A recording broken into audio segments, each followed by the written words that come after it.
Hey everyone, and welcome to this week's edition of AHSAA TV Weekly, brought to you by AmFirst. I'm Susan Carruthers, and we've got a great show lined up for you today. First, we'll catch up with AHSAA Associate Executive Director and Volleyball Director Kim Vickers to discuss the upcoming state volleyball playoffs.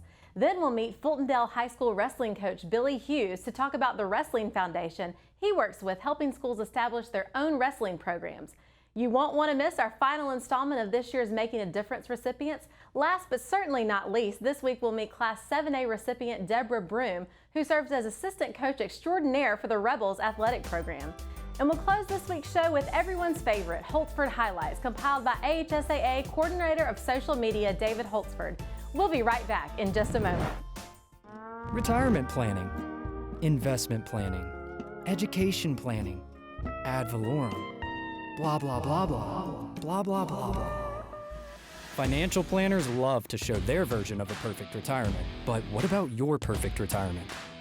At AmFirst Financial, we'll get to know you first, so we can make a plan for the person you'll be years from now, and future you will be glad we planned ahead. So call AmFirst Financial today. You'll thank you later. Are you an enthusiastic sports fan? Want to have fun and get in on the action? Heck yes, that'd be awesome. Have great attention to detail? Want to stay active? Definitely. Want to give back to the student athletes in your community? Obviously, yes. Then you'd make an excellent high school sports official. We need more officials in Alabama, because with no high school officials, there are no high school sports. Sign up today at highschoolofficials.com. Welcome back, everybody, to AHSAA TV Weekly. We are thrilled to be joined right now with Kim Vickers, AHSAA Associate Executive Director and Director of Volleyball. Welcome, Kim. Hi, Susan. Thank you for having me today. Absolutely. Well, I understand that you moved into a new role last year, the new role being Associate Executive Director. So tell us a little bit about how that transition has gone and what your responsibilities are. Sure, I'll be glad to. Yes, when Mr. Alvin Briggs became the executive director back last summer of 21, he asked me to fill his former position as the associate executive director. So, of course, I readily agreed to do so. So I have been in that position now for a little over a year. And our transition following Mr. Steve Savarese has been very smooth. You know, Alvin has worked right on into that position as the executive director, and working along with him has been a smooth transition. Been a little unusual for me because I am the first woman to ever hold that position. So that's been different. All these years, it's been a male and been a minority male. So I'm the first woman to have the position. So that's been a little transition, but it's been a good transition over the past year. And, you know, I'm looking forward to hopefully staying in the role for a few more years until retirement, maybe. Well, that's fantastic. Now, your other role is that you are director of volleyball. And, you know, even though it feels like we just started the fall sports season, we're actually looking toward all the championship playoffs, and volleyball tournaments are about to begin. So tell us a little bit about the process of the volleyball tournaments that are about to start. Okay. Yeah, we are actually getting ready. Next week starts our postseason play with the area tournament occurring first, and then our regional tournaments are the week after, and then the state finals the week after that.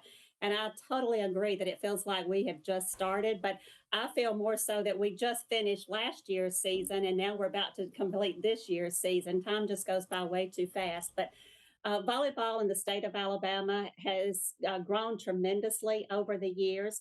And it's you mentioned earlier in pre-show that it was one of the fastest growing sports across the nation, and it is. This year, as a matter of fact, volleyball was just second in number of participation for our females athletes, just second to track and field. So that's been a great accomplishment for our volleyball programs. But in the state of Alabama, every year, and I know since I've been here in 2014, the volleyball participation has increased every year slightly, whether it's 100 participants up to 200 or 300 participants. And we're just counting grades 9 through 12. We don't count our middle school players in those numbers. So if you add those in there, it's even larger than that. But volleyball is a huge sport in the state. It sure is, and I keep hearing that. So Kim, what do you think it is that makes volleyball so special, especially right now? Well, one of the things, and I was a former coach, but I coached softball, but both my girls played volleyball. And sitting on the outside, watching them as a parent participate in the sport of volleyball the team camaraderie and the relationships that they build with one another, because the sport is so much teamwork, because one person can't play the game. Like in softball, a girl can hit the ball or she can throw the ball or make the play. But in volleyball, it basically takes three players every time you make a play.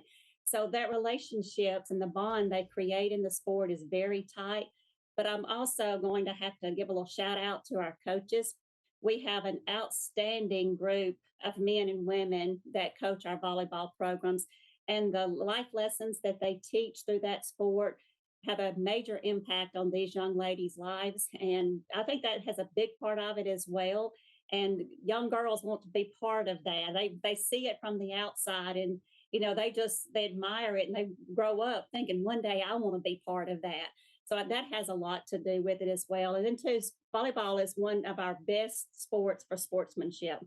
The sportsmanship that comes from our coaches and players are just above and beyond. Well, that is wonderful. Kim, thank you so much for your work there at AHSAA and for joining us today. We will all be following along as these state tournaments progress. Thanks for being on the show. Thank you, Susan. Thanks for having me. Retirement planning, investment planning, education planning, ad valorem, blah, blah, blah, blah, blah, blah, blah, blah.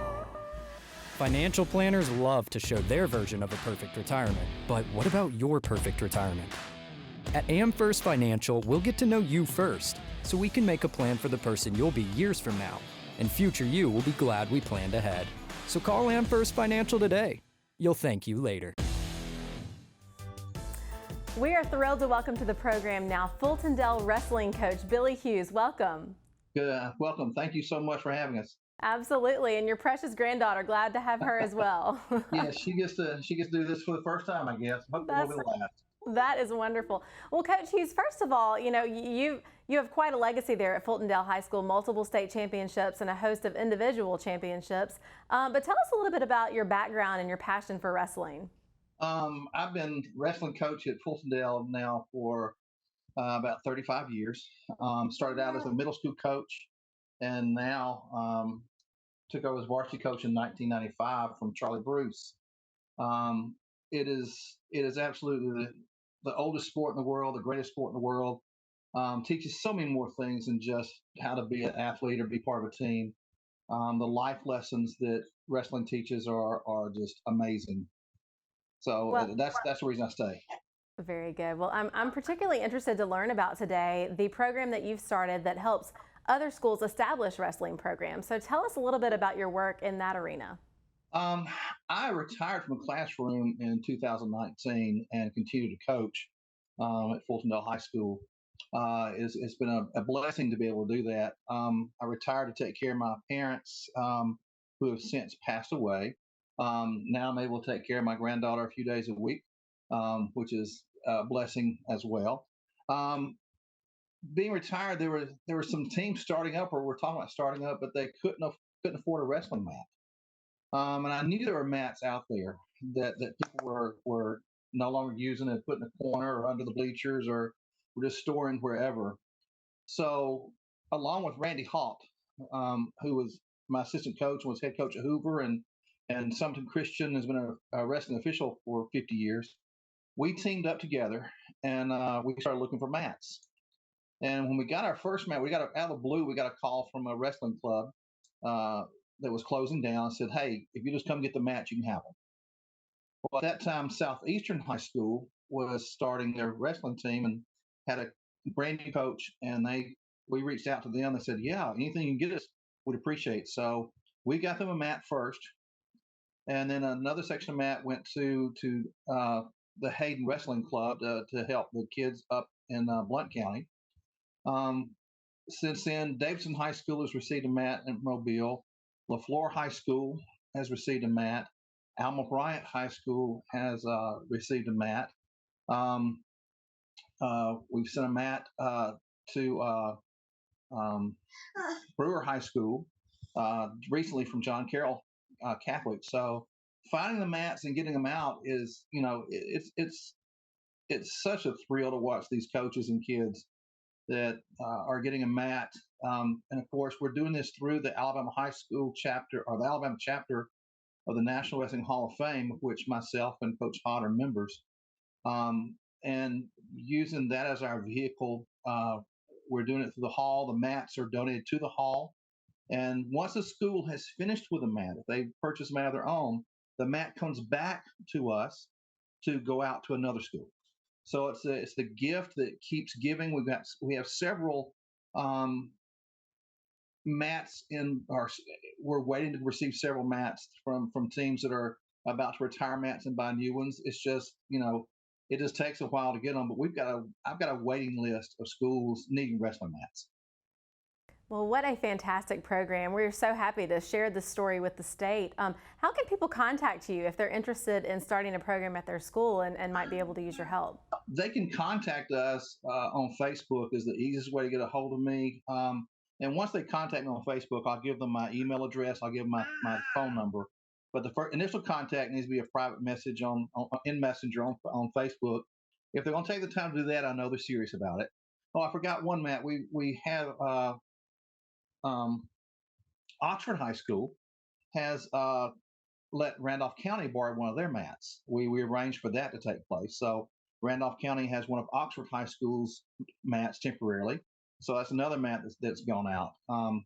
And the Hall of Fame has donated $500 to Baker High School to help them purchase a mat. So, things are still going. But if they really need to get in touch with me, they're really serious about needing a mat, contact me first on like I say, on Facebook through Messenger. I will then give them my email address and my phone number, and then we can make those kind of contacts that way. Well, it's important work that you're doing, and we're just so happy to bring this story to the state. But I'm going to let you go and get back to important work you're doing there with your granddaughter. But thank you for taking the time to be with us today. Appreciate it. Thank you so much. Thanks. It has been a joy to bring you this year's series of our Making a Difference recipients. These individuals are changing the lives of young people around the state of Alabama, and it's been our pleasure to shine the spotlight on them.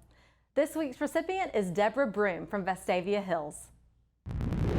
I grew up in Hoover, Alabama, and went to W.A. Berry High School.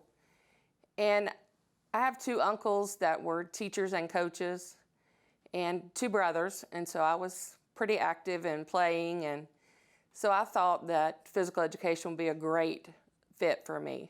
I think the first time I realized I wanted to be a teacher was at church when I would be at Bible school or in Sunday school and helping with the children. And coaching, I have loved sports ever since I was little. I started coaching and playing very early on.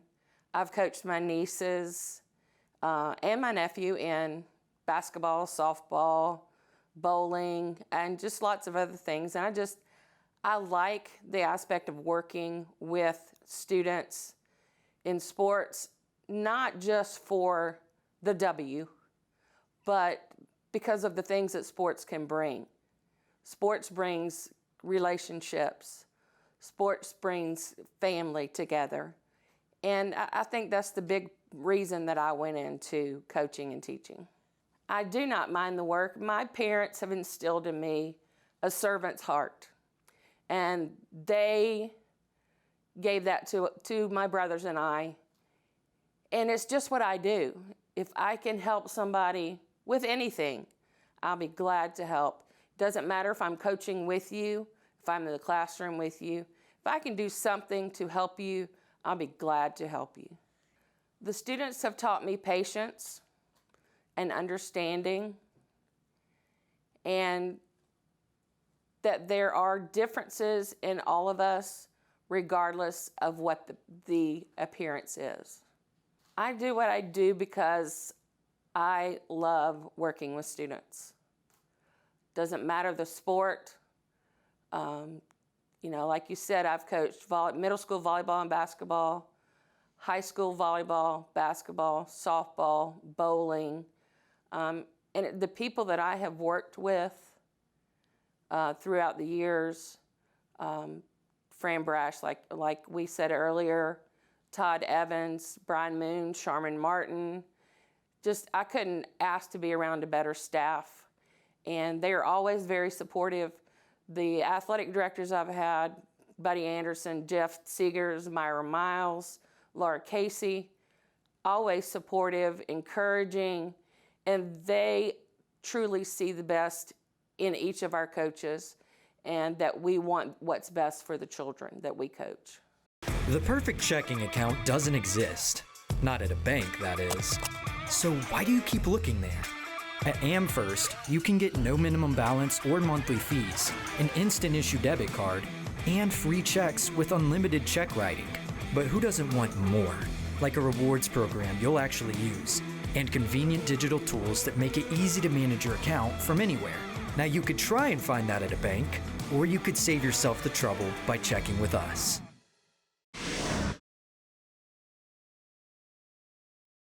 Well, everybody, it's that time. Time to watch the best of the best from last week in Alabama high school football and volleyball action. It's time to check out Holtzford's highlights. We open this week's highlights featuring two outstanding Class 6A volleyball matches in Baldwin County, one of AHSAA's best volleyball hotbeds. We pick up the action with Spanish Fort High School and Baldwin County High School at Bay Minette, with Elise McKinney of the Toros delivering a spike for one of her 10 kills in the match. Both teams deliver some big moments in this next point before Abigail Lambert ends it with another Spanish Fort spike. The Toros win this one in straight sets 3-0, improving to 32-13 on the season.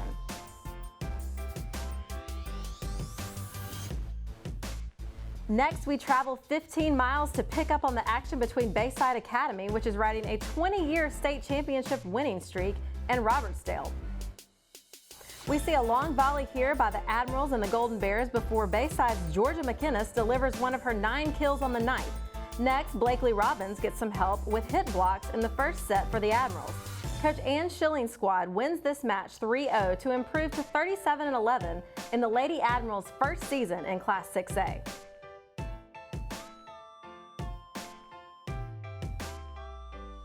We now move into football highlights, and we have plenty of them to show you. We start with Andalusia High School hosting Geneva High School in Class 4A Region 2. The Bulldogs get on the board first with a short catch and run by receiver Caden Denson from quarterback Jack Lathrop that goes 32 yards for the score. Later in the first half, Geneva's Rhett Shiver drops back to punt. Andalusia's Ty Cameron Jackson fields the ball and returns it 73 yards for the score. Andalusia remains unbeaten at 7-0 with a 69-19 win as Lathrop finishes a 211-yard passing and 3 touchdowns, and Denson had 5 catches for 160 of those yards and all 3 TD receptions, including this final TD on a jet sweep.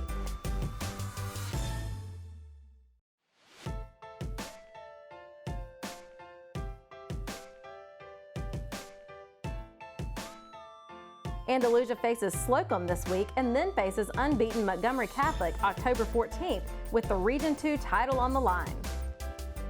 Moving eastward, we look in on Opelika and Auburn in a big Class 7A Region 2 rivalry before a packed house at Duck Sanford Stadium. The action picks up with Opelika quarterback Roman Gagliano passing to Bryce Speakman for the 21-yard score as Opelika takes a 14-13 lead in the first half. That lead would last until just before halftime when Auburn, ranked number 1 by the Alabama Sports Writers Association Class 7A state rankings, goes into their bag of tricks from field goal formation. The direct snap to Will Best catches Opelika off guard, and his pass to Clyde Pittman, normally the quarterback, he's wide open for the touchdown as Auburn takes the lead. The unbeaten Tigers of Coach Keith Etheridge score the next 31 points, including this 15-yard touchdown run by Pittman, and cruises to a 51-29 win.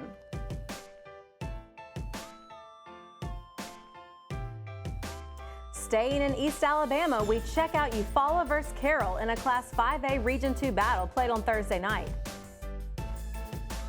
Tigers quarterback Copeland Cotton hands off to Arlias Slaughter, who scores a touchdown and then connects with Antron Mitchell on a long pass as Eufaula extends the lead. The Tigers would score 27 unanswered points to build a 24-point lead on the way to a 43-19 win over the Eagles. Moving back to Class 7A, we head to Madison, where Florence High School and Bob Jones are set to battle in a wild one in Region 4. Falcons quarterback Leo Glover stuns the crowd with a 48-yard run on a 4th play of the game for the opening touchdown. We fast forward to an even more exciting fourth quarter as Bob Jones running back Tyron Washington takes a handoff and dashes 20 yards for the score to tie the game 35-35. Florence isn't done, however. The Falcons drive down the field, getting in field goal range, and place kicker Chandler Dixon delivers with a 20-yard field goal to take the 38-35 lead. The Patriots respond, however, moving quickly into field goal range with enough time for one final play. However, Florence's standout defensive back Jahil Hurley blocks the field goal try, and the visiting Falcons improve to 5-2, escaping with the win.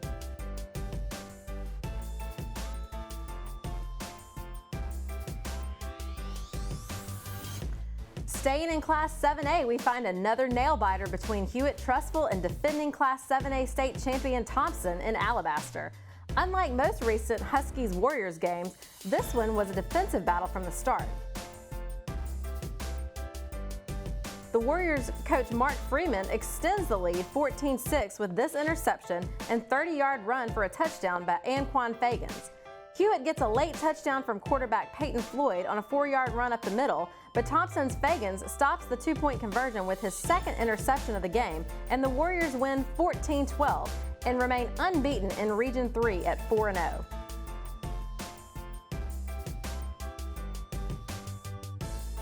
The 7A competition continues to be fierce as we head back to Baldwin County with Region 1 rivals Foley and Fairhope meeting for the 100th time. The host Pirates jumped to a quick lead over the Lions, but fast forwarding to the fourth quarter, quarterback Reese Tynes cuts a 10-point Fairhope lead to 2, scoring a touchdown. With a minute and 42 remaining, kicker Matt Owens kicks the winning field goal as Foley snaps a 5-game losing skid in the series to win 39-38. The Lions now hold a 53-43-4 edge in the series dating back to 1931. Heading to a Class 6A Region 7 encounter at Muscle Shoals, Hartselle rolls in riding a 19-game regular season winning streak dating back to 2020. It takes some late-game heroics, however, to extend that regular season streak to 20 in a row. Trailing in the fourth quarter, quarterback Jack Smith calls his own number and scores to take the lead over Muscle Shoals. The Trojans regain the lead, however, picking up the action late in the final period. Reed Fletcher gets the handoff from Smith and runs into the end zone as the Tigers take a 29-26 lead. Muscle Shoals gets the final shot to tie the game, but the field goal falls just short, and Hartselle takes a come-from-behind win to remain unbeaten in region play.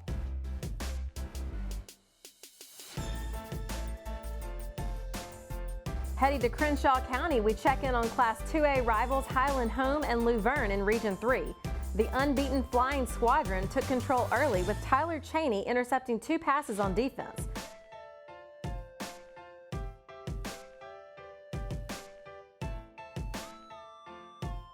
Austin Crittenden running for 78 yards on 14 carries, and KD Shepard picking up 120 yards on 10 carries and scoring 3 touchdowns.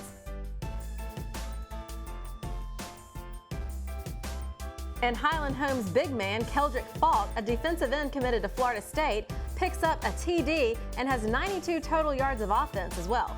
Highland Home wins this one 41-14 to improve to 7-0 on the season and 4-0 in region play. Moving to Class 4A Region 8, Westminster Christian comes into its game with DAR, looking to get back in the win column after losing a 70-69 game with Central Florence the week before. Quarterback Brandon Mush had another big game for the Wildcats, racking up 281 passing yards and 210 rushing yards to account for 7 touchdowns in a 53-7 win over the Patriots. He had 4 passing touchdowns to give him 107 on his career, pushing him past legendary quarterback Brody Croyle to 5th place in the AHSAA all-time passing TD list.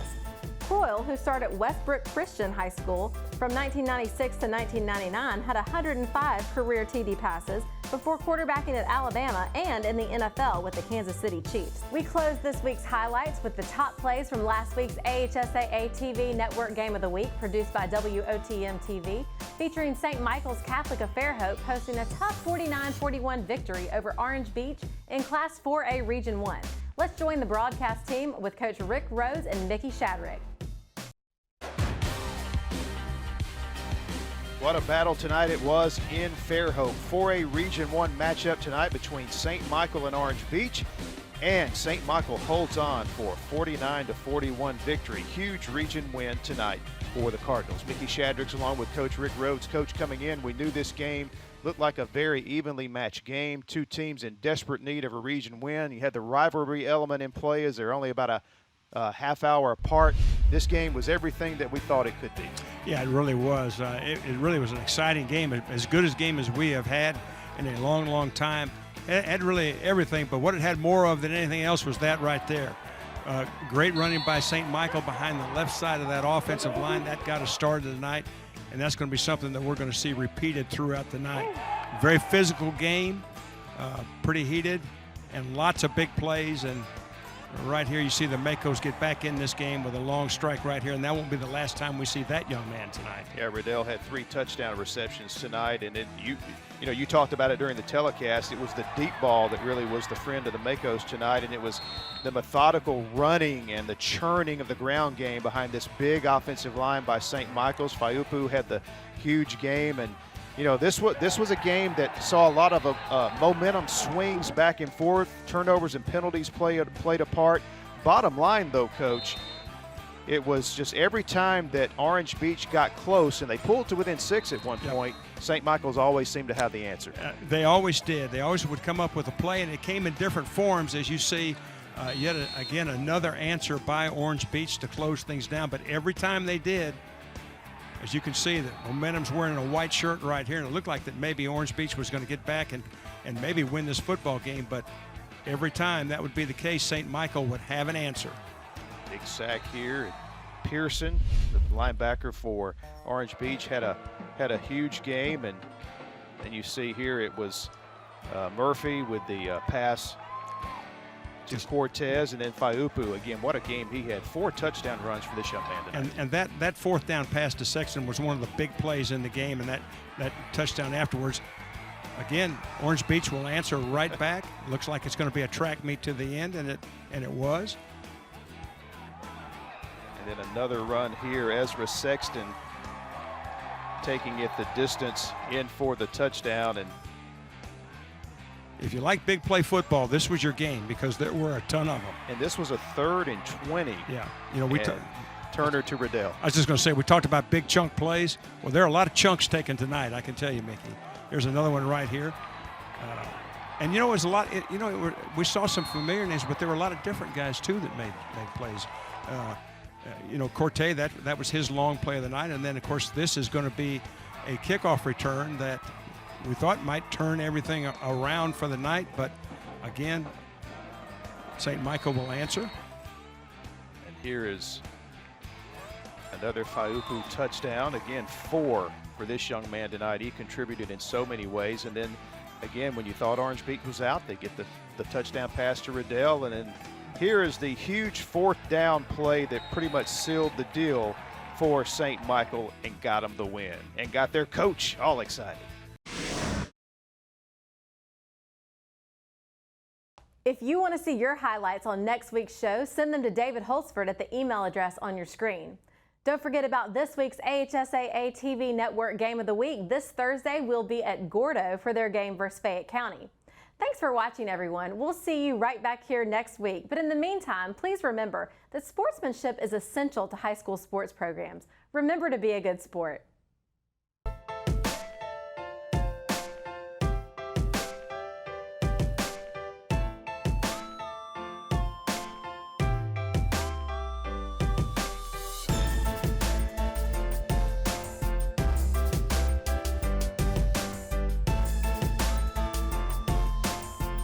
Are you an enthusiastic sports fan? Want to have fun and get in on the action? Heck yes, that'd be awesome. Have great attention to detail? Want to stay active? Definitely. Want to give back to the student athletes in your community? Obviously, yes. Then you'd make an excellent high school sports official. We need more officials in Alabama, because with no high school officials, there are no high school sports. Sign up today at highschoolofficials.com.